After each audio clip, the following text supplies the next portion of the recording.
உலகெங்கும் உள்ள ரெட்ரோ ஆன்மீகம் நேர்களுக்கு வணக்கம். நான் உங்க வித்யா கார்த்திக். எப்படான்னு வெயிட் பண்ணிட்டு இருந்த எல்லாவற்றுக்கும் நல்லவை மட்டுமே கொடுக்கக்கூடிய குருவினுடைய பெயர்ச்சி பலன்கள் ஒவ்வொரு ராசிக்காரர்களுக்கும் எப்படியெல்லாம் இருக்க போகுது, என்னவெல்லாம் பண்ண போகுது, இந்த குரு பெயர்ச்சியிலையாவது நான் வீடு வாங்கிடுவேன், நான் வண்டி வாங்கிடுவேன், நான் வாகனம் வாங்கிடுவேன், எனக்குன்னு திருமணம் நடந்துருமா, புதையல் கிடச்சிருமா மேடம், லாட்ரி சீட்டு யோகம் கிடைக்குமா, ரொம்ப நாளாக படிக்கணும்னு நினச்சிட்டு இருக்கேன், அதை படிச்சிருவேன்ற மாதிரி உங்களுடைய எல்லா விதமான கேள்விகளுக்குமான ஒரு பதிலை கொடுக்கக்கூடிய ஒரு சுபத்துவமான கிரகம் தான் குரு. அந்த குரு பயிற்சி ஒவ்வொருவருக்கும் எப்படிலாம் இருக்க போகுது, ஒவ்வொரு ராசிக்காரருக்கும் எப்படிலாம் இருக்க போகுது. தன்னுடைய விடாமுயற்சியால் விஸ்வரூபம் எடுக்க காத்து கொண்டிருக்கும் என் மனதிற்கு மிக பிடித்த மேஷ ராசிக்காரர்களுக்கு இந்த குரு பயிற்சி என்பது எப்படியெல்லாம் இருக்க போகுது, என்னவெல்லாம் பண்ண போகுது. எப்பயுமே ஒரு பயிற்சி என்பது மற்ற கிரகங்களுடைய ஆளுமையை சேர்த்து தான் இயங்கும். அதை நான் சொல்லிகிட்டே இருக்கேன். இது குறிப்பிட்டு ஸ்பெசிஃபிக்காக குரு மட்டும் உங்களுக்கு என்ன பண்ண போகிறாரு, குரு அப்படின்னாலே முழு சுபத்துவம் பொருந்திய ஒரு பிளானட் தான் இல்லையா. அவர் இந்த தடவை உங்களுக்கு மட்டும் இல்லைங்க, எல்லா ராசிக்காரருக்கும் மிகச்சரியான யோகத்தை கொடுக்க போகிறார். அதுவும் அவருக்கு பிடித்த உச்ச வீடான கடக வீட்டில் அமர்ந்து அவருடைய கடாட்ச பார்வையான 5ஆம் பார்வையின் மூலமாக விருச்சக வீட்டையும், சமசப்தம பார்வையான 7ஆம் பார்வையாக மகர வீட்டையும், பாக்கிய பார்வையான 9ஆம் பார்வையாக மீன வீட்டையும் பார்க்க போகிறார். இப்படியே நான் ஏற்கனவே சொன்ன மாதிரி மேஷராசிக்காரங்களுக்கு மட்டும் ஜாக் பட்டுங்க எப்பயுமே. ஏன்னா காலத்திற்கு என்னவோ அதுதான் உங்களுக்கும், ஏன்னா நீங்கள் தான் அதை இழுத்து கொண்டு போகக்கூடிய ஆள். அப்படிப்பட்ட மேஷராசிக்காரர்களுக்கு 4ஆம் இடத்தில் குரு அமர்ந்து கிட்டத்தட்ட உங்களுடைய 8ஆம் இடம், 10ஆம் இடம், 12ஆம் இடத்தை இயக்க போகிறார். எப்பயுமே குரு பார்க்குற பார்வைக்கு கோடி நன்மை அப்படின்னு ஒன்று இருக்குது இல்லையா. அந்த மாதிரி இந்த குரு பார்வை உங்களுக்கு என்னெல்லாம் கொடுக்க போகுது, எதில் நான் கவனமாக இருக்கணும். எல்லாரும் சொல்கிறாங்க குரு முழு சுபத்துவர், எல்லாம் ஓகே தான் மேடம், ஆனால் குரு 11ல் இருக்கும் போதும் பெருசாக பண்ணல, 12ல் பெருசாக பண்ணல, 2ல் பெருசாக பண்ணல, இந்த 4ல் பெருசாக பண்ணல, நாங்கள் ஒரு 5-6 வருஷமாக பார்த்துட்டே தான் இருக்கோம் அப்படின்னு நினைக்கக்கூடிய மேஷராசி ஆட்களாக இருந்தாலும் சரி, இந்த தடவை 4ஆம் இடம் என்று சொல்லக்கூடிய சுயம், நான் எப்பயுமே சொல்வேன் 4ஆம் இடம் அப்படின்னா செல்ஃப், உங்களை நீங்கள் நிலைநிறுத்தி கொள்ளக்கூடிய இடத்துல குரு அமர போகிறார். நாடி முறையில் பார்த்தா குரு தாங்க ஜாதகர். அப்போ நீங்களே உங்களை சுயமாக செதுக்கி கொள்ளக்கூடிய வாய்ப்பை இந்த தடவை குரு உங்களுக்கு கொடுக்க போகிறார். 8ஆம் இடத்துக்கு நான் திரும்ப சொல்கிற மாதிரி வண்டி வாகனம் சொத்து விபத்து கண்டம் திடீர் அதிர்ஷ்டம் 8ஆம் இடம், ஆரம்பிக்கக்கூடிய இடம் 8ஆம் இடம், மந்திர உச்சாடனம் 8ஆம் இடம், தோண்ட கிடைக்கக்கூடிய விஷயம் 8ஆம் இடம், லாட்ரி சீட்டு யோகம் 8ஆம் இடம், பணபரஸ்தானம்னு பேருங்க 8ஆம் இடத்துக்கு. அந்த 8ஆம் இடத்தை குரு பார்க்க போகிறார். எங்கேருந்து பணம் வருதுன்னு தெரியாத அளவுக்கு பணம் கொட்டுன்னு கொட்ட போகுது. யாருக்கு? மேஷராசிக்காரர்களுக்கு. அதுக்கப்புறம் பார்க்கக்கூடிய பார்வை 10ஆம் பார்வை. அதாவது மேஷராசிக்காரர்களுக்கு எப்பயுமே பிரச்சனை இந்த 6ம் 10ம் தான், நான் சொல்லிகிட்டே இருப்பேன். அந்த மாதிரி இந்த தடவை 10ஆம் இடத்தை குரு பார்க்க போகிறார். வேலையே இல்லை, நான் சும்மாவே இருக்கேன்னு தவிக்கக்கூடிய மேஷராசிக்காரர்களுக்கு எழுதி வைத்துக் கொள்ளுங்கள், ஜூன் மாதம் 1ஆம் தேதிக்கு அப்புறம் வேலைக்கு போகிறதுக்கு டைம் இல்லாத அளவுக்கு உங்களை இயக்கப்போகுது. அந்த அளவுக்கு காலம் பத்தாது. 24 மணி நேரம் தானே, 25 மணி நேரம் இருந்திருக்கலாமே அப்படின்னு யோசிக்கிற அளவுக்கு சுறுசுறுப்பாக இருக்க போகிறீங்க. நிறைய பேருக்கு நீங்கள் வேலை கொடுக்க போகிறீங்க. 10ஆம் இடம் சொந்த தொழிலுக்கு இண்டிகேட் பண்ணக்கூடிய இடம். அந்த இடம் அது மகர வீடு, நிலைத்த வீடு வேறு. அந்த இடத்துல போய் குருவுடைய பார்வை விழுதல் அப்படின்றது வாவ் ஃபென்டாஸ்டிக்காக மேஷராசிக்காரர்களை இயக்க காத்திருக்கிறது. இது வரைக்கும் ஒன்றுமே இல்லை, நீ அவ்வளோதான் வேஸ்ட்டுன்னு சொன்ன மேஷராசிக்காரர்கள் கூட அப்படியே பின்னாடி 10 பாட்டோட கம்மிங் கேட்குற அளவுக்கு அப்படி ஒரு எனர்ஜெட்டிக்காக இந்த குரு பயிற்சியிலிருந்து இயங்க காத்திருக்கிறார்கள் அப்படின்றது தான் உண்மை. ஓகே, அடுத்து குருவுடைய பார்வை போகக்கூடிய இடம் 12ஆம் இடம். 12ஆம் இடம் அப்படின்னாலே அந்த இடத்துல தான் சனி உட்காந்துருக்காரு. 7.5 சனி ஆரம்பிச்சிருச்சு மேஷராசிக்காரங்களுக்கு. அப்படி இப்படி அதெல்லாம் ஒன்றுமே நான் சொல்லிக்கிட்டே இருக்கேன். இங்கேருந்து 9ஆம் பார்வை நான் கடாட்ச பார்வையை பார்த்து என் பிள்ளையை ஒன்றும் செய்யக்கூடாது அப்படின்ற மாதிரி குரு சனியை தன்னோட கண்ட்ரோலை வைத்திருக்கும் போது அந்த 12ஆம் இடம் அப்படின்றது அயல்நாட்டு தொழில், அயல்நாட்டுக்கு போகக்கூடிய விஷயம், கும்பாபிஷேகத்தில் கலந்துக்கூடிய விஷயம், கடவுளை உணரக்கூடிய விஷயம், ஒன்று முடிந்து ஒன்று ஆரம்பிக்கக்கூடிய விடயம். இந்த குரு பயிற்சி ஆரம்பிக்கும் போது கூட செவ்வாய் தன்னுடைய வீட்டில் ரொம்ப ஸ்ட்ராங்காக உட்காந்துருக்காரு. ராசிநாதன் ஸ்ட்ராங்காக இருக்கார். சுக்கிரனுடைய பொசிஷன் ரொம்ப நல்லா இருக்குது. கிட்டத்தட்ட எல்லா கிரகங்களுடைய அமைப்பையும் ரொம்ப நல்லா இருக்கக்கூடிய அமைப்பில் இந்த குரு பயிற்சி நிகழ்தல் அப்படின்றது மேஷராசிக்காரர்களுக்கு கனவுகளை பலித்தமாக்கி கொடுக்கக்கூடிய, வரலாறு காணாத வெற்றியை கொடுக்கக்கூடிய வருடமாக கண்டிப்பாக அமையும். அதில் எந்த மாற்று கருத்தும் இல்லை. எப்படியே நீ வாழ்ந்துடலான்னு பார்த்துட்டு இருந்தவங்க மத்தியில் இப்படி தான் நான் வாழ்வேன்னு சொல்லி வாழ்ந்து காட்டக்கூடிய தன்மை மேஷத்துக்கு வரப்போகுது. கடன் கொடுத்து ஏமாந்தவங்க, முதுகில் குத்தி ஏமாந்தவங்க, நடித்து ஏமாத்தினவங்க, நாடகமாடி ஏமாத்தினவங்க எல்லாருடைய உண்மை சுயரூபம் தெரியும். ஏன்னா 4ஆம் இடத்தில் குரு அமரும்போது சுயம் வெளிப்படும். அப்போ சுயம் வெளிப்படும் போது யாரை எங்கே எப்போ எப்படி வைக்கணுன்ற கிளாரிட்டிக்குள்ளே மேஷராசிக்காரங்க போவீங்க. ஏன்னா இது தெரியாமல் தான் பாவம் நிறைய இடத்துல ஏமாந்து போகிறாங்க. நிறைய சொல்கிற மாதிரி மேஷம் கள்ளம் கபடம் இல்லாத ராசி, அதுக்கு கொஞ்சம் கோவப்பட தெரியுமே தவிர வேறு ஒன்றுமே தெரியாது. அப்படிப்பட்ட மேஷராசிக்காரர்களுக்கு இந்த ஒரு கிளாரிட்டி கிடைக்க போகுது. வாழ்க்கையில் பிரபஞ்சத்தோட கை நம்மக்கிட்ட இருக்கின்ற ஒரு தன்னம்பிக்கையும் தைரியமும் பிறக்க போகிறது.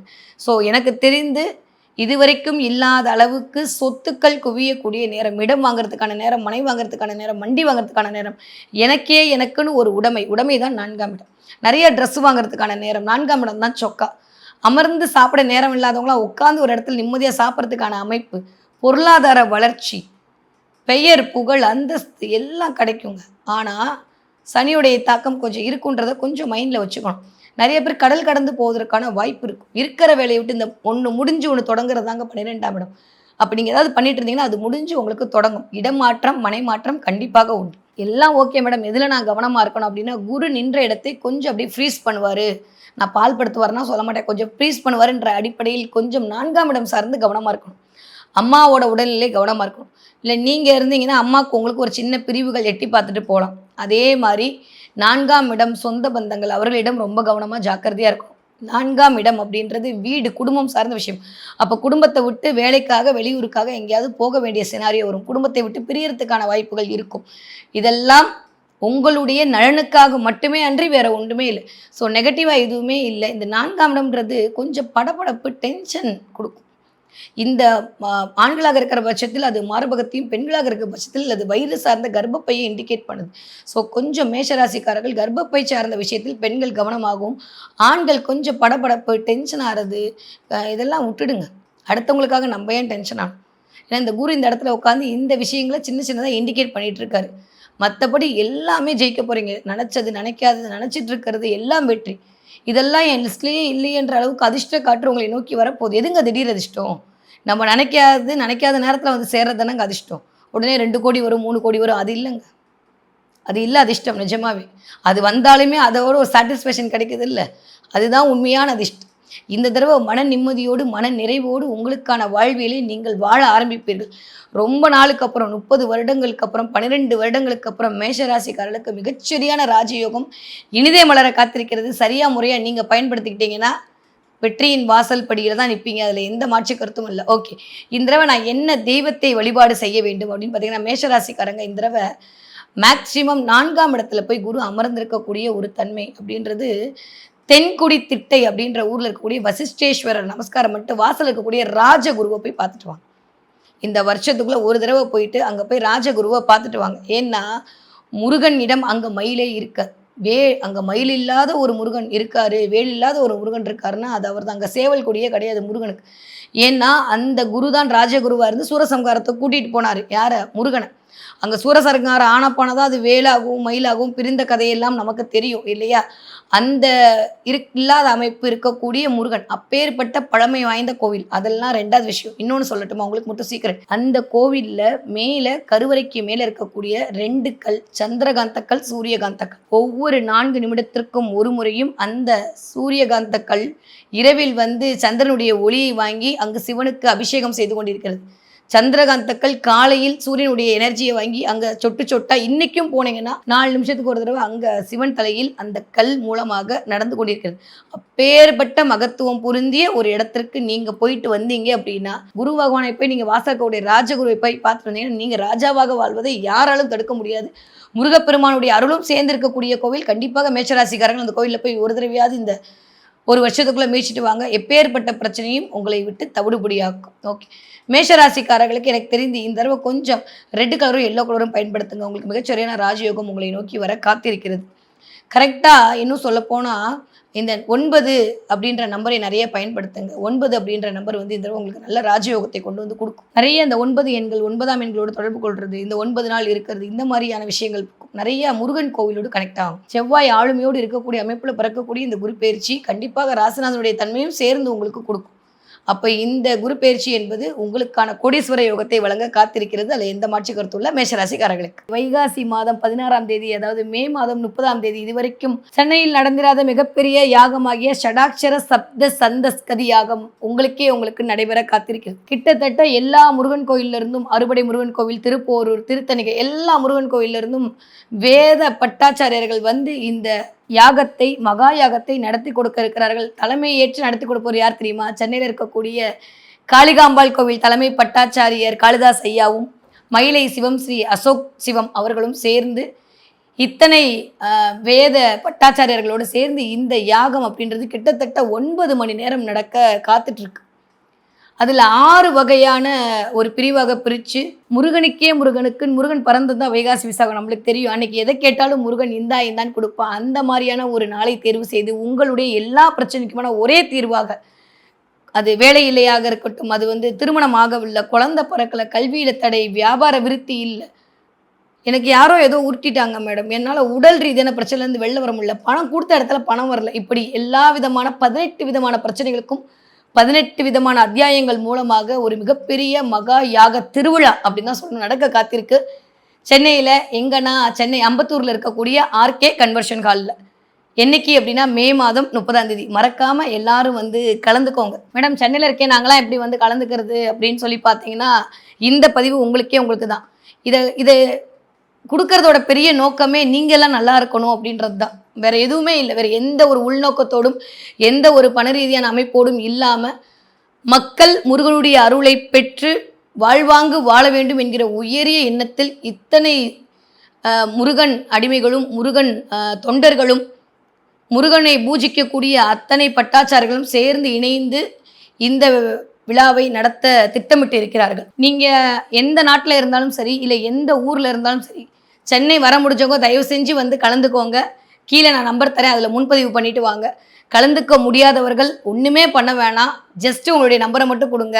உங்களுக்கு 9 விதமான செக்டர்கள் நான் முடிவு பண்ணி வச்சுருக்கேன். ஆன்லைன் மூலமாக உட்கார்ந்த இடத்தில் இருந்து கொண்டு உங்களுக்கான சங்கல்பத்தை செய்து உங்களுக்கான முருகனை உங்கள் வீட்டிற்கு நீங்கள் அழைத்து கொண்டு போகலாம். இவ்வளோ பெரிய பாக்கியம் கிடைக்குமா அப்படின்னா எனக்கு தெரிஞ்சு இல்லை. திரும்ப இந்த மாதிரியான ஒரு மகாயாகம் நடக்கிறது பாசிபிளா அப்படின்னு தெரிஞ்சால் அது அவன் முடிவு பண்ணும். அதனால இதை தவற விடாதீர்கள். 21 நாளைக்கு மேல் பூஜையில் வைக்கப்பட்ட பஞ்சலோக ராஜ அலங்கார முருகன் சிலை இதில் கொடுக்க இருக்கும். அதை தாண்டி 33 வகையான தனத்தை வரவழைக்கக்கூடிய தன ஆகர்ஷண பொருட்கள் இருக்க போகுது. அதுக்கப்புறம் உங்களுக்கு தெரியும், நானே பெரிய மூலிகை ஆராய்ச்சியாளர் தான். பணத்தை வரவழைக்கக்கூடிய மூலிகையால் எடுக்கப்பட்ட பண ஆகர்ஷண அஞ்சனம் உங்களுக்கு கொடுக்க தயாராக இருக்கு.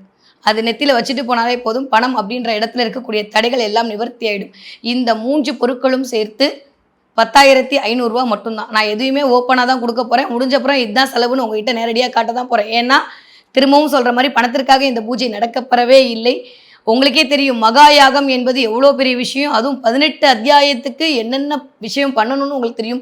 9 மணி நேரம் அந்த இடத்தில் யாகம் நடக்க போகுது என்றால் அதற்கான எத்தனை பொருட்களை அதில் போட வேண்டும் என்பதும் உங்களுக்கு தெரியும்.